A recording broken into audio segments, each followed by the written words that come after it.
శంషాబాద్ మండలంలో ఉన్నటువంటి అంబవల్లి టెంపుల్, శ్రీరాముల వారి టెంపుల్లో ఉన్నాం మనము. ఈ టెంపుల్కి ఉన్నటువంటి చరిత్ర, ఈ స్థల పురాణము తెలుసుకునే ప్రయత్నం చేద్దాం. అది కాకుండా మన దేవాలయాలు, మన టెంపుల్స్, ఈ ప్రోగ్రామ్స్ నేను మీకు తొందరలోనే చేస్తాను చెప్పాను. లాస్ట్ ఇయర్ చేసి ఆపాను, కొంచెం బిజీలో ఉండి. మళ్ళీ దీన్ని స్టార్ట్ చేస్తున్నా. నా ఫ్రెండ్స్ అందరూ, నా ఆడియన్స్ కానీ, నా ఉన్నటువంటి ప్రేక్షకులందరూ కూడా ఈ టెంపుల్ తెలుసుకోవాలి. ఎందుకంటే ఇది చాలా పురాతనమైనటువంటి శ్రీరాముల వారి టెంపుల్. దీనికి చాలా ప్రాముఖ్యత ఉంది. అదేవిధంగా ఈ టెంపుల్లో జరిగే ప్రతి ఒక్క ఉత్సవాలు కావచ్చు, ప్రతి ఒక్క కార్యక్రమాలు కూడా చాలా ఏళ్ల నుంచి కాదు, కొన్ని శతాబ్దాల నుంచి చేయడం అన్నది ఇక్కడ జరుగుతుంది. ఇంత పురాతనమైనటువంటి రాముల వారి టెంపుల్. ఈరోజు ఈ టెంపుల్లోకి రావడం కానీ, ఈ వీడియో చేయడం కానీ నా ఒక అదృష్టం అని అనుకోవాలి. ఎందుకంటే ఏదో పని మీద వెళ్తూ చేయడం అని కాదు, వచ్చాము, చేస్తున్నాము. సత్య చౌదరి ఛానల్ ద్వారా ఈ టెంపుల్ని మీ అందరికీ పరిచయం చేయాలని నా సంకల్పాన్ని ఆ రాముల వారు కూడా ఆహ్వానించి నన్ను ఈరోజు ఈ వీడియో జరగడం అన్నది. రండి ఒకసారి మనము ఈ టెంపుల్ పురాతనము, దీని ఒక స్థల పురాణం తెలుసుకునే ప్రయత్నం చేద్దాం. రండి. లోపల ఉన్నటువంటి మెయిన్ ధ్వజస్తంభము, ఇక్కడ వెలిచినటువంటి హనుమంతుల వారు. అంటే ఎప్పుడైనా మన ఏ రాముల వారి గుళ్ళు అయినా కూడా, అదేవిధంగా మనము వెంకటేశ్వరం టెంపుల్ అయినా హనుమంతుల వారు లేని టెంపుల్ అన్నది ఉండదు. సో అదే రకంగా ఆ రామయ్య దగ్గర ఈ ఆంజనేయ స్వామి మనకి దర్శనం ఇస్తున్నారు. మనము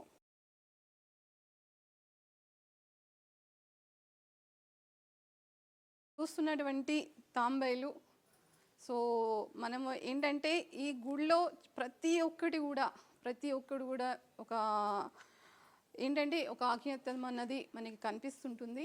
ఇది ఏదైతే వరాహమూర్తి అని అనుకోవచ్చు మనం. అదేవిధంగా తాంబేలు ఈ మెయిన్ ఏంటంటే ఇది మండపము.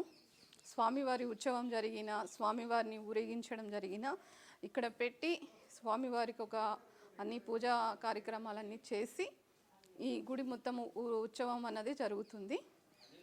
లోపల స్వామివారి దగ్గరికి వెళ్దాం. జై శ్రీరామ్. ఇది ప్రధాన లోపలికి ఎంట్రన్స్, ఫస్ట్ ఎంట్రన్స్ స్వామివారి దగ్గరికి.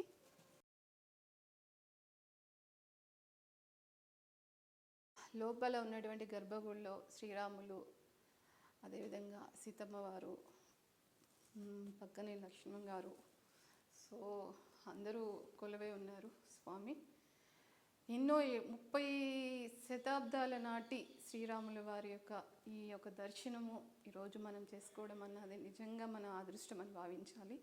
ఎందుకంటే మన శ్రీరాములు అన్న కాదు, మన భారతదేశం గౌరవించదగ్గటువంటి మన దేవాలయాలు చాలా ఉన్నాయి, మరుగున పడ్డవి ఇంకా ఉన్నాయి.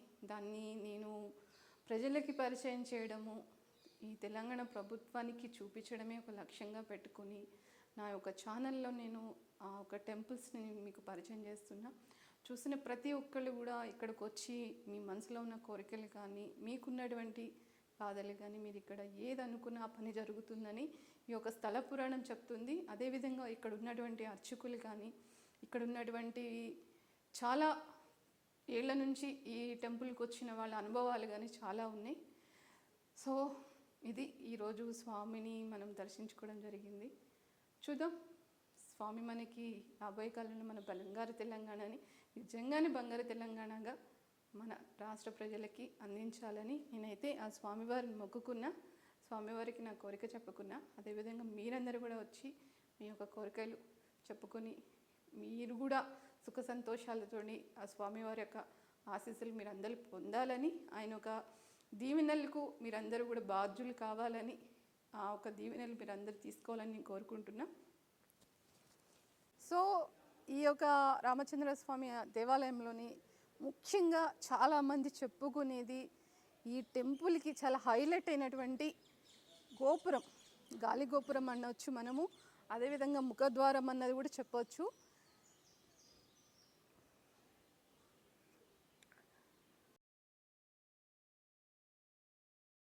ఏదైతే 30 అడుగులు ఉన్నటువంటి ఈ గోపురం ద్వారము కట్టడానికి చాలా ఏళ్ళు పట్టిందని ఇక్కడ ఉన్నటువంటి చరిత్ర. అదేవిధంగా ఇప్పుడు ఏదైతే దీన్ని ప్యాక్ చేశారో కొన్ని మరమ్మతులు అన్నది జరుగుతుంది గోపురానికి. దానివల్ల మనము క్లియర్గా చూడలేకపోయాము. కాకపోతే మనకు అనిపిస్తుంది పురాతన కాలము ఉన్నటువంటి గుళ్ళు గోపురాలు అన్నది శిథిలావస్థకు చేరిపోవడం అన్నది మన అందరికీ తెలిసిందే. కాకపోతే ఏంటంటే మనం ఏదో గుడికి వచ్చామా, దండం పెట్టుకున్నామా, వెళ్ళిపోయామా అన్నది కాదు. ఇక్కడ ఏదైనా ప్రాబ్లం ఉన్నప్పుడు స్థానికంగా ఉన్నటువంటి నాయకులు కావచ్చు, అక్కడ ఉన్నటువంటి అధికారంలో ఉన్నటువంటి వ్యక్తులు కావచ్చు, వాళ్ళకి మనం చెప్పగలిగితే మన హిందూ దేవాలయాల్ని మనమే కాపాడుకునే వాళ్ళం అవుతాం. ఎందుకంటే ఏదో వస్తాము మనం అనిపిస్తుంది. అంటే నేను ఈ మాట ఎందుకు అంటున్నా అంటే కొన్ని దేవాలయాల్లో శిథిలావస్థకి అది ఎన్నో ప్రాబ్లమ్స్ వచ్చి శిథిలావస్థకి చేరుకున్నా కూడా పట్టించుకొని దాఖలాలు ఇప్పుడు ఉన్నాయి. అలాంటి దేవాలయాలు ఎవరన్నా అలాంటి టెంపుల్స్ దర్శనం చేసుకున్నప్పుడు అక్కడ ఉన్నటువంటి అధికారం ఎవరైనా ఉన్నారా, లేదు ఆ టెంపుల్ సిఇఓలు కానీ చైర్మన్స్ ఉంటారు, వాళ్ళని మనము ప్రశ్నించగలిగితే మన గుళ్ళని మనమే కాపాడుకునే వాళ్ళం అవుతాము. అంటే ఇది నా అభిప్రాయం కాదు, న్యాచురల్గా చెప్పాలంటే ఇది ప్రతి ఒక్కళ్ళు కూడా చేయాల్సిన పని. ఇది మన బాధ్యతగా మనం తీసుకోవాలి. మరి రండి ఇంకా ఉన్నాయి కూడా చూపిస్తాం. ఏదైతే స్వామివారిని పల్లకి సేవ ఉత్సవాలు జరిగినప్పుడు కానీ పల్లకి సేవ చేసినప్పుడు వాడేటువంటి ఈ పల్లకి, అదేవిధంగా స్వామివారికి పట్టేటువంటి ఈ యొక్క గొడుగు, ఇది స్వామివారికి 13వ శతాబ్దం నుంచి వాడుతున్నటువంటి ఉత్సవానికి వాడుతున్నటువంటి ఈ పల్లకీలు. స్వామివారు నిజంగానే శ్రీరాములు నిజంగానే ఉన్నారనుకోవాలి. సో ఏదైతే నేను మీకు ఇందాక చెప్పానో, ఇక్కడ ఏదైనా మన మనసులో అనుకుని ఈ గుడికి వచ్చి ప్రదక్షిణాలు చేసి ఇక్కడ ఉన్నటువంటి ఈ చెట్టుకి మనము ఒక కొబ్బరికి కట్టడం జరిగితే మన కోరికలు నెరవేరుతాయి అనడానికి ఇక్కడ ఉన్నటువంటి ఈ ముడుపులు అన్నది మనకు సాక్ష్యాలుగా కనిపిస్తున్నాయి. బాబు నన్ను కూడా చూపించు. ఈ ముడుపులు మనకి సాక్ష్యాలుగా కనిపిస్తున్నాయి. ఎంతమంది ఎన్నో మొక్కులు మొక్కి వాళ్ళకి అది తీరడంతో మళ్ళీ వచ్చి ముడుపులు చెల్లించుకోవడము. అదేవిధంగా గుళ్ళో చూపిస్తే కనుక గంటలు చూసారా, వాళ్ళు అనుకున్న పని జరిగితే గంటలు కడతామని కొంతమంది. సో నా వెనుక చూస్తే ఈ గంటలు అన్నది వాళ్ళు మొక్కుకుని కట్టినటువంటి గంటలు. మన రామయ్యకు ప్రతిసారి వాళ్ళ కోరిక తెలవడానికి టింగ్ అని ఒక బెల్ కొడితే రామయ్యకు వినిపిస్తుందంట. రండి. ఉన్నటువంటి ఆంజనేయ స్వామి టెంపుల్ ఇది గుడి. పక్కనే ఉన్న కోనేరు. ఇది మన కోనేటి రాయుడు వారు ఇక్కడ ఏదైతే ఆయనకి అభిషేకం కావచ్చు, అదేవిధంగా కొన్ని చక్రతీర్థాలు అని జరుగుతాయి కదా, ఆ ఒక అలాంటి ఒక సమయాల్లో ఇక్కడ నుంచి వాటర్ తీసుకెళ్ళడం కానీ, ఆయనకు అభిషేకం చేయడం కానీ, స్వామివారి ఉత్సవ విగ్రహాలను తీసుకొచ్చి ఇక్కడ ఆయనకు స్థానం చేపించడం కానీ, అంటే స్వామి కొన్ని మనకి అవార్డ్స్ తెలియదు కాబట్టి ఇక్కడ చేయడం అన్నది జరుగుతుంది. ఇది మొత్తం కోనేరు అనమాట. ఏదైతే 13వ శతాబ్దం నుంచి ఉన్నటువంటి కోనేరు మీరు ఒకసారి చూసుకుంటే అసలు అన్ని ఏళ్ళ నుంచి అన్ని శతాబ్దాల నుంచి కూడా దీన్ని ఇంకా ఇంత సురక్షంగా కాపాడడం అన్నది చాలా కష్టంతో కూడిన పని. ఎందుకంటే మనం చూస్తున్నాం చుట్టూ కొబ్బరి చెట్లు, పక్షులు. ఏంటంటే ఇది మనం వర్షాలు పడితేనే ఇళ్లలోనే క్లీన్ చేసుకోవడానికి ఆశపడతారు.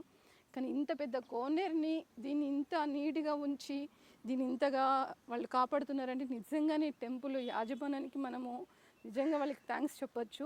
ఎందుకంటే కోనేరుని కాపాడడం అన్నది చాలా కష్టంతో కూడిన పని. కానీ మనం చూస్తున్నాం కోనేరు చూస్తే కనుక చాలా నీట్గా కనిపిస్తుంది. ఆ వాటర్ కానీ అక్కడ ఉన్నటువంటి పక్షులు కానీ చాలా బాగుంది. చాలామంది వచ్చి అసలు వచ్చిన వాళ్ళే ఒక 10-20 సార్లు వస్తారు ఇక్కడికి. ఎందుకంటే నేను వీడియో తీసినందు మొదట్లో చాలామంది చెప్తున్నారు మేము ప్రతి వారం వస్తుంటాము ఇక్కడికి, ప్రతి సోమవారం కావచ్చు.